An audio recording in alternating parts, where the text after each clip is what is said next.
Bom dia para quem for de bom dia, boa noite para quem é de boa noite, boa tarde para quem está assistindo, ouvindo a gente à tarde. Está começando o nosso Pod Jovem. E antes da gente apresentar o nosso ilustríssimo convidado de hoje, eu peço já que você se inscreva no canal, onde você estiver assistindo, onde você estiver ouvindo, clique aí para poder se inscrever e acompanhar o nosso trabalho que, olha, tá incrível, é só gente maravilhosa, gente foda que senta aqui nessa mesa comigo, beleza? Agora sim, editor, roda a vinheta.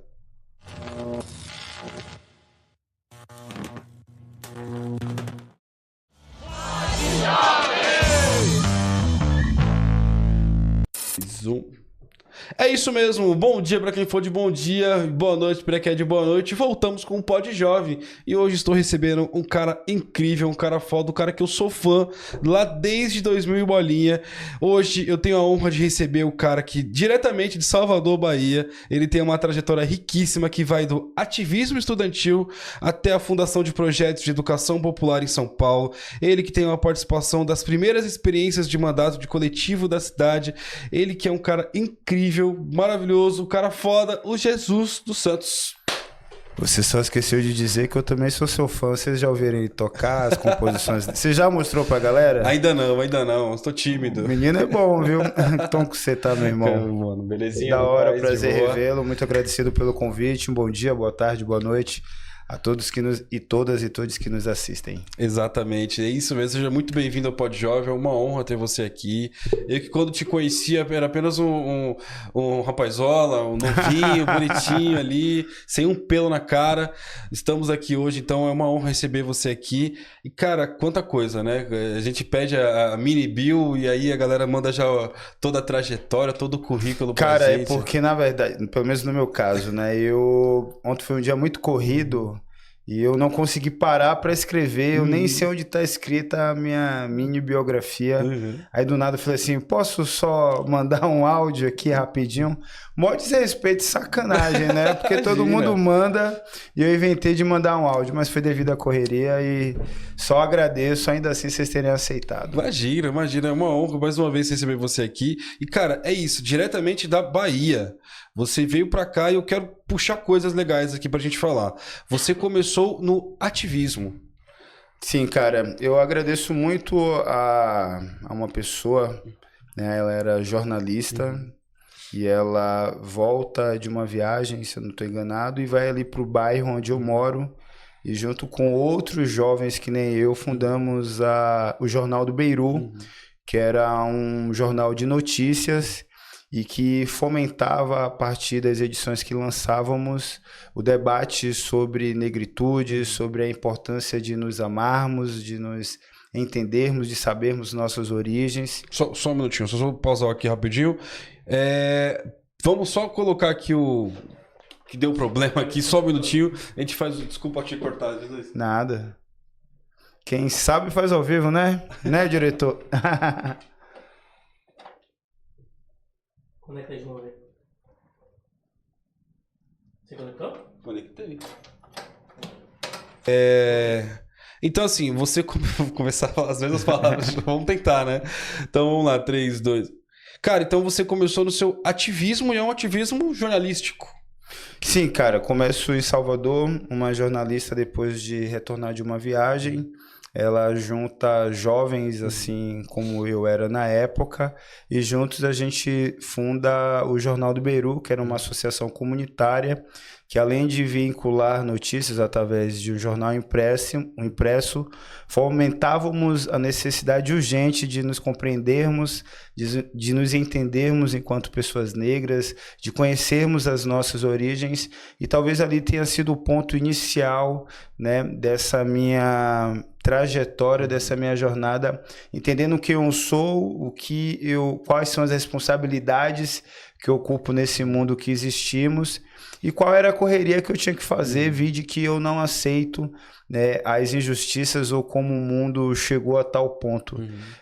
Tanto é que tem uma máxima que diz que se nós não nos movimentarmos, nada se movimentará ao nosso redor. E de lá para cá foi isso, né? Então, fundei junto com outras pessoas do Jornal do Beirut, depois me movimentei dentro do movimento estudantil, participando da Revolta do Buzu, um movimento grandiosíssimo, que talvez tenha sido um dos pilares para a discussão, sobretudo do passe livre estudantil em nosso país. Acabei chegando aqui em São Paulo por conta dessa militância, acabei me juntando com outros artistas periféricos e fomentando a construção da lei de cultura das periferias. Participei do primeiro mandato coletivo que esse estado já teve e estou aí participando e colaborando para que de fato a gente possa mudar a estrutura da nossa sociedade. E o sonho, por exemplo, do Martin Luther King, que é não ver ou nós, enquanto pessoas negras, não sermos julgados pelo tom da nossa pele, mas sim pelo nosso caráter, passar a ser realidade. Cara, e você resumiu, né? Você resumiu boa parte aqui das coisas. O Buzu também foi muito foda, né? Todo um ideal de galera estudando políticas públicas e tentando trazer boas coisas para o coletivo. E você trouxe isso para São Paulo. Quando que você veio para São Paulo? Vim para São Paulo 2006, 2007. Sobre a questão da Revolta do Buzu, inclusive tem até um filme de um diretor argentino chamado Carlos Poronzato. Eu apareço nesse vídeo, tenho até cabelo bem na frente da câmera, perguntando se a gente vai para lá, para o Iguatemi. E talvez o que tenha movido aquela quantidade, grandiosidade de estudantes na rua, talvez não tenha nem sido a percepção da gestão da política pública, da necessidade, né, de avançarmos com os debates relacionados à mobilidade urbana, mas sim uma necessidade emergente, que era o aumento de 20 centavos, né, na passagem, criaria um impacto econômico gigantesco, vide que gera uma população marginalizada, com déficit alimentar, aliás, até hoje estamos, né, com déficit habitacional. Então, a necessidade, vamos dizer assim, quando tocou no bolso, né, nas poucas moedas que tínhamos, isso muitas vezes faz a gente se movimentar. E aí o bacana é justamente isso, que depois, né, por conta de uma questão de necessidade, participar daquele espaço vai abrindo a mente, vai fazendo com que a gente tenha a percepção e da importância que tem a gente não se movimentar apenas quando o bolso dói, mas fazer com que isso seja parte de uma ação efetiva, assim como os nossos ancestrais lutaram bastante para que hoje pudéssemos ter algumas facilidades, né? Até porque os nossos direitos estão ainda reprimidos. Talvez essa também, talvez não, essa é a nossa responsabilidade para que a gente possa construir o presente para o nosso futuro. Ou seja, para que o nosso futuro tenha um presente mais legal do que a gente tem tido ultimamente. Exatamente. Eu acho isso muito louco, né? Quando a gente fala de política e sobre direitos, hoje, atualmente, nós temos muitos políticos que estão lutando contra os nossos direitos. Direitos que já são básicos, que já estão lá, que a galera lutou pra gente ter, eles estão lutando contra, eles querem tirar muita coisa. Mas isso também são histórias para 3 horas de podcast. Eu quero muito depois, assim, logicamente, marcar uma parte B com você, para que a gente entre a fundo sobre políticas públicas. Porque, assim, você foi e ainda é uma voz para as periferias, desde quando eu te conheço, lá em 2000 e bolinha. Você teve vários projetos que a gente vai falar de alguns projetos. Na época, minha barba tava pretinha que nem a sua. E eu tinha... Eu voltei a ter cabelo grande agora. Mas é isso, eu não tinha barba. E aí você, assim, você fez parte, então, da Associação Baiana de Estudantes e aqui em São Paulo da UBS, foi isso? Isso, da União Brasileira dos Estudantes Secundaristas. E foi aqui que vocês já montaram a ideia da representação política lá? Não. Eu fui da UBS entre 2006 e 2007. Por isso que eu saio de Salvador e venho para cá. Quando chega em 2007, acaba a minha gestão e talvez a minha primeira decepção na política, né? Eu aqui estava com outras 2 pessoas, uma do Rio Grande do Sul, outra de Brasília, que também eram respectivamente da União Nacional dos Estudantes Secundaristas, e o outro era da Juventude do PT. Nessa época era do PT, tá? E aí fui conversar com o dirigente, né? porque geralmente as lideranças, quando saem das suas casas, vão para outros lugares, há um planejamento político, e talvez eu, por ser o único pretinho desse povo que estava aqui naquele ano, ouvi do dirigente de que eles não gostavam de militantes institucionalizados, pagos, e que eu devia agora tomar vergonha na cara e estudar e procurar um trabalho. Quando os outros 2 caras, um voltou para o Rio Grande do Sul para ser candidato a deputado estadual pelo partido, né, pela tendência interna do PT lá. O outro foi indicado para cumprir uma tarefa na reitoria da UNB em Brasília, e eu, o único pretinho do rolê, tinha que tomar vergonha na cara e procurar um trabalho. Enfim, ainda bem que, embora uma triste realidade, né, porque os nossos corpos são descartáveis, mas ainda bem que, não ainda bem, né, porque eu também, obviamente que eu ia estudar, ia procurar um trabalho, mas a partir daí também fui ver minha vida, talvez essa primeira reticência, ou a primeira parada com talvez o primeiro impacto, né, que eu tive dentro do processo político. E a partir daí eu tive que me reorganizar, tive que me reorientar politicamente e entender mais uma vez, né, qual que era o papel, né, que eu, enquanto um ativista, enquanto um lutador social negro, cumpria nessa sociedade, e entendia, né, como a direita se organizava, como a esquerda também se organizava, e ia me entendendo dentro desse contexto. Então, algo bem louco.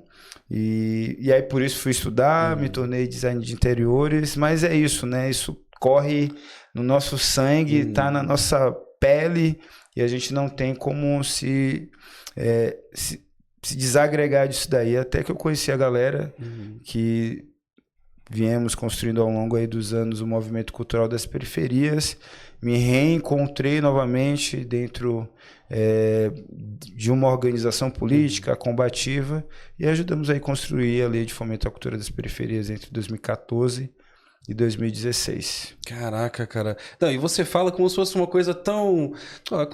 assim, Mas ajudamos a construir e tal. Mas Porque... Não, mas é que uma coisa chega pra todo mundo, que graças a vocês, né? Vocês conseguiram dar esse primeiro passo, fazer essa primeira construção.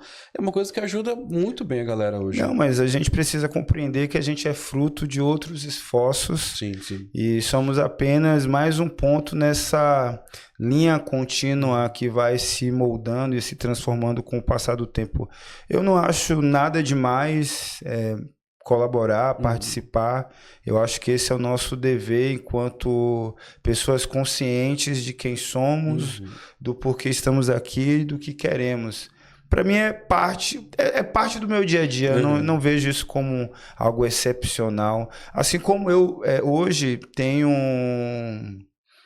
louros de uma correria que muita gente que veio antes de mim correu atrás também. Sim. Então é parte da nossa jornada, né? Receber para ir dando, né? Receber para dar. Então não, normal. E é mais um ponto que eu anoto aqui e falo assim, bom, depois a gente fala disso, porque assim, esse fomento é uma coisa muito legal da gente se discutir, como que ele começou e como que ele tá sendo gerido hoje, né? Mas é uma coisinha que eu coloco, vamos falar disso depois, porque é isso, eu quero falar Casa do Meio do Mundo, quero falar do Cicas e quero falar da Flicom. Por onde que a gente começa? Pô, pela Casa do Meio do Mundo. Cara, Casa do Meio do Mundo lá em 2014, com foco em educação popular. Como é que você começou essa ideia? Porque eu lembro que vocês tinham umas ideias incríveis. Tinha uma horta, tinha um jardim. Sim, assim, ó, a Casa no Meio do Mundo é fluxo da tentativa de juntar uma galera pra gente montar uma... Na época era uma TV web, né? Caraca. Então a gente estava tentando juntar uma galera para montar uma programação na internet que reverberasse todo o debate, toda a luta através da produção audiovisual que a gente acredita até nos dias de hoje. A gente quase deu um pontapé inicial, né? faltou pouca coisa ali pra gente avançar, e aí uns tiveram que voltar para o Rio de Janeiro, aí tem aquela necessidade econômica de que o que não está rentabilizando, às vezes a gente precisa deixar de lado, e eu muito agoniado com isso. Em paralelo eu estava estudando, eu falei, né, que eu sou design de interiores, e eu estava estudando sobre bioconstrução e imobiliários sustentáveis. Cara, deu uma loucura na minha cabeça. Eu morava numa casa lá no Jardim Brasil, Zona Norte, e eu doei móveis, doei pratos, colheres, copos, fiquei com 5 camisas, 2 calças, um sapato, uma sandália, e abri a casa para onde fiquei com o meu computador, uma mesa e um colchão. Sei lá, deu uma loucura. E aí abri a minha casa para fazer dela um espaço cultural, um espaço experimental. Então, eu estava muito na loucura loucura boa, tá, gente? De experimentar, de vivenciar a arte, enfim, né? No seu mais profundo, da forma mais profunda possível. E aí a gente começou a fazer evento na casa, né? A galera do rap encostava, a gente tinha um evento chamado Ensaio Rap, que acontecia toda quinta-feira, mano. Bagulho assim de quebradinha, bombava 100, 150 pessoas. Caraca. Uma casa que era do tamanho desse estúdio aqui. Exato, mano. Bem pequenininha, bem pequenininha. E a gente fazia muitas coisas lá. Só que chegou um dia que a proprietária falou assim: antes ia se chamar Casa no Centro do Mundo, né? E aí falou, pô, centro tá muito pelego, pô, não.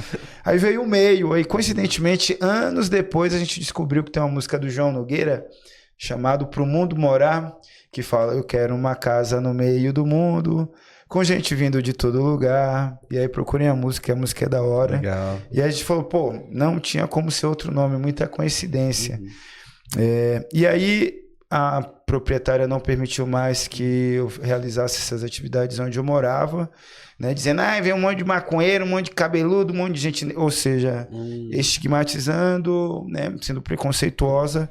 E aí tinha um espaço na Vila Ed, na Zona Norte, que era uma associação de moradores que estava desocupada durante muito tempo. E a gente resolveu fazer uma ocupação lá. Com 2 dias a gente foi tirado dessa ocupação. Caraca. Foi quando a gente já conhecia a galera do Sicas, né, que era uma outra ocupação que tinha no bairro vizinho, e a gente tinha um monte de coisa, acabamos indo parar nesse espaço, que aí também a gente pode falar em um outro momento sobre gestão de espaços públicos, né, culturais públicos. A gente foi parar lá e ficamos lá metade de 2014 até metade de 2016, reorganizando o espaço. O espaço, embora fosse uma ocupação cultural, ela estava parada, né, há uns 2, 3 anos, e a gente deu ali um novo fôlego naquele momento. Tanto é que quando a gente saiu de lá, porque eu acredito que gestão de espaços públicos, eles precisam ser cíclicos, foi com a formação de uma associação de moradores, né, a AMAJO, Associação de Moradores e Amigos do Jardim Julieta, espaço que resistiu até uns dias atrás, até um vereador do bairro lá ter tomado o espaço e com a justificativa de fazer um posto de saúde, sendo que a nossa região que mais tem áreas para a construção de um posto de saúde, ele matou a cultura, né? Nossa, em nome de uma pseudo-saúde. E é óbvio que o nosso território precisa de saúde, precisa da UBS, é óbvio que a gente tem clamado por essa UBS durante muito tempo, mas o próprio plano diretor da cidade já aportava que essa UBS poderia ser no terreno do lado. Nossa, cara. Né? O terreno do lado, inclusive, está ocupado, né, de forma não popular, né, durante muito tempo. Mas talvez as forças políticas, né, do território, né, consigam mudar isso aí. Consigam não, na verdade elas não querem mudar isso daí, mas o que eu quero dizer é que talvez as forças políticas do território, elas estejam muito bem acomodadas, né, nesses espaços públicos e não compreendendo o quão a cultura também é uma ferramenta de promoção de bem-estar e saúde nos territórios, sobretudo periféricos. Cara, é isso, assim, é a necessidade, a gente também precisa de cultura Precisa Sim. de arte e esses lugares são carentes, né? Assim, tem muitos lugares que são carentes. Conversei com o Juninho Sendro aqui também, e o Juninho falou sobre o Sicas, e era um lugar onde não tinha nada, assim, era lá no terminal de cargas. Eles conseguiam agitar muita gente, conseguiram fazer muita coisa legal. Esses dias atrás conversei com o Matheus Sol, inclusive o episódio dele sai essa semana, e o Matheus Sol ele falou de você, falou do Juninho, falou do Sicas, ele falou bastante coisa sobre o quanto que esses pontos de cultura importantes fizeram bem pra ele e pra uma outra galera. E é isso, assim, o mundo é tão pequeno que eu conheci várias pessoas que conheciam você, o Matheus, o Tim, depois eu fui conhecer através de um outro amigo. Tim, queremos você aqui, por favor, venha pra cá. Tim Arif, inclusive, tá fazendo uma peça chamada Jamba, que é uma peça que conta, que inclusive trouxe até um dado que eu não sabia, que é a primeira lei que aconteceu no mundo sobre a proibição, né, do uso da maconha foi aqui no Brasil. Caraca, velho, também não sabia, olha. E a peça dele fala um pouquinho disso. Sugiro vocês assistirem. Caraca, que foda. Bom, como eu já falei, assim, teremos uma parte B, não teremos muito tempo aqui hoje. A gente vai falar então da parte B, na parte B da Flicon. E vamos falar também um pouco mais sobre lei de fomento às culturas, de periferias. Depois a gente vai falar do Sarau do Infinito, que acontecia também, que a gente não conseguiu falar muito sobre a Casa do Meio do Mundo, que vocês saíram lá da Júlio Bono, foram para Itamonte, vocês ficaram... Não, a gente saiu da Jardim Japão, ficamos 2 anos ali no Sicas, né, gerindo Sicas. Saímos do Sicas e a gente ficou uns 2 anos aí no espaço da própria coletividade na Itamonte. Depois a gente passou um outro tempinho na Avenida Mendes da Rocha. E hoje a gente está com uma sede que a gente disse que agora é um hub de encontros e projetos, né, para desenvolver ali o território. Enfim, estamos aí caminhando. Hoje a gente realiza 3 grandes atividades, né? Tem a premiação, o Prêmio Afro de Nagô, que premia... Na última edição, premiou em 7 categorias artistas pretas e periféricos, né, da cidade de São Paulo. A gente realiza um festival chamado Rosângela Fest, que na última edição a gente contou com a Yara Rocha, contamos com uma grande mulher do samba, né, contemporânea da Beth Carvalho, da Alessi, o KLJ, um menino aí do forró que está estourando muito, que é o... Ai, esqueci o nome dele agora. Mas dá uma olhadinha lá no nosso Instagram, que vocês vão... Casa no Meio do Mundo. E a gente realiza também a Flicon, que é a Festa Literária da Consciência Negra, que esse ano foi para a 5ª edição. Então a gente está com esses 3 cases aí, fomentando para colaborar aí com a cultura afro periférica da cidade de São Paulo.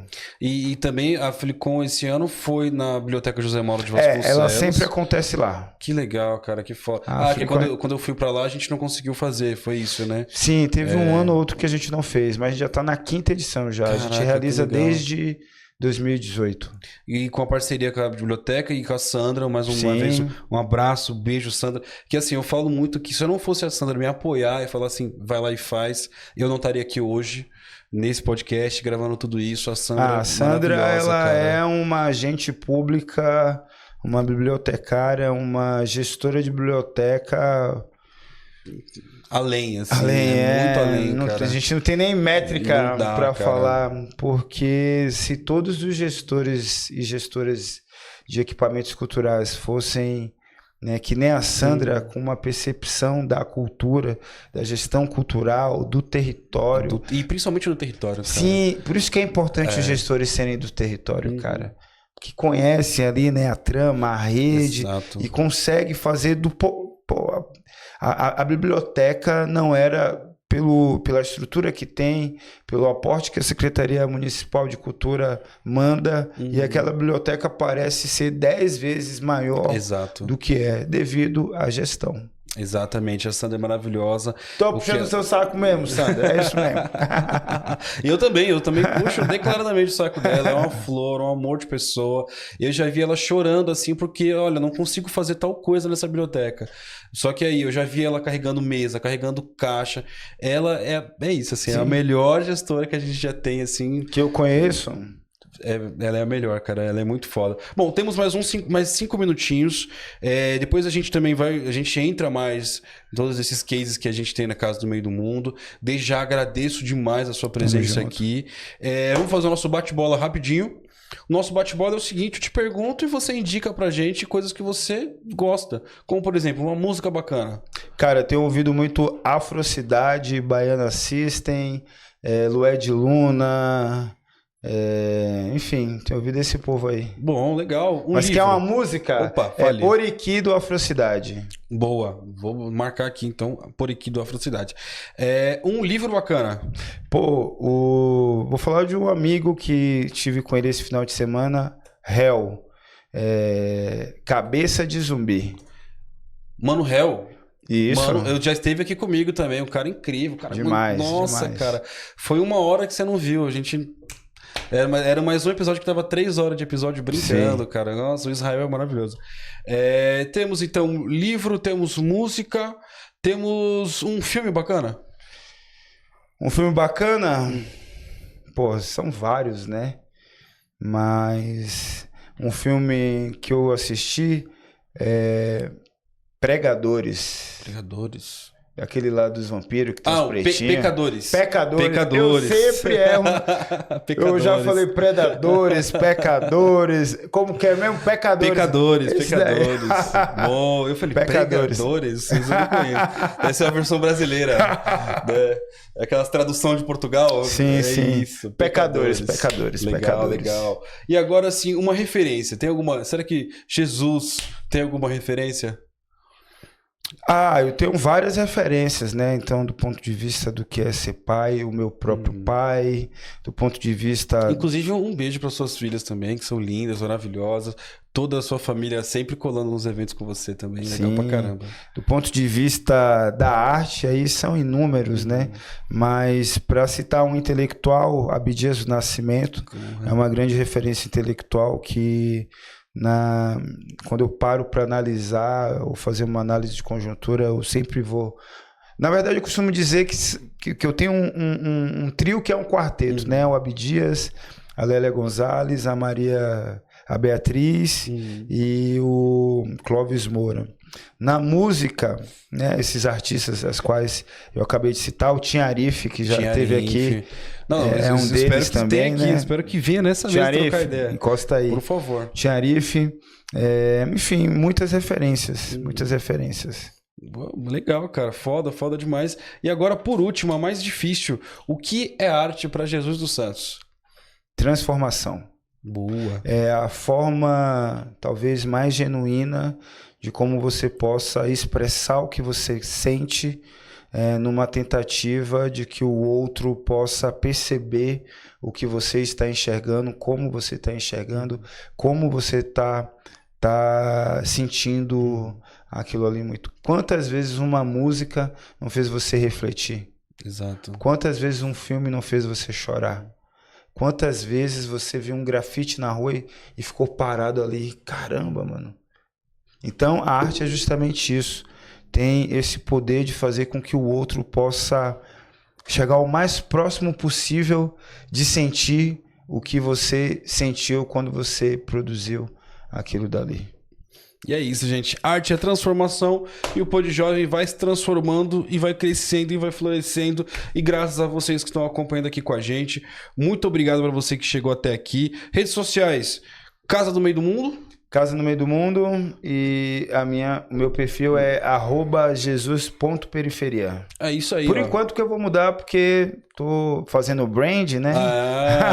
Legal. Tô nesse bagulho. Mas por enquanto, Jesus.periferia. E, gente, vocês querem que eu volte? Quer mesmo? Então, ó, deixa aí nos comentários. Isso volta aí. a Jesus, que aí o Renatão chama e aí a gente, depois desse episódio, novamente. depois de 3 dias você volta. Fechou? Gente, brigadão. Valeu, meu mano. Tamo junto. Gente, esse foi o Pod Jovem de hoje. Curta, compartilha, segue Jesus e tamo junto, viu? Valeu!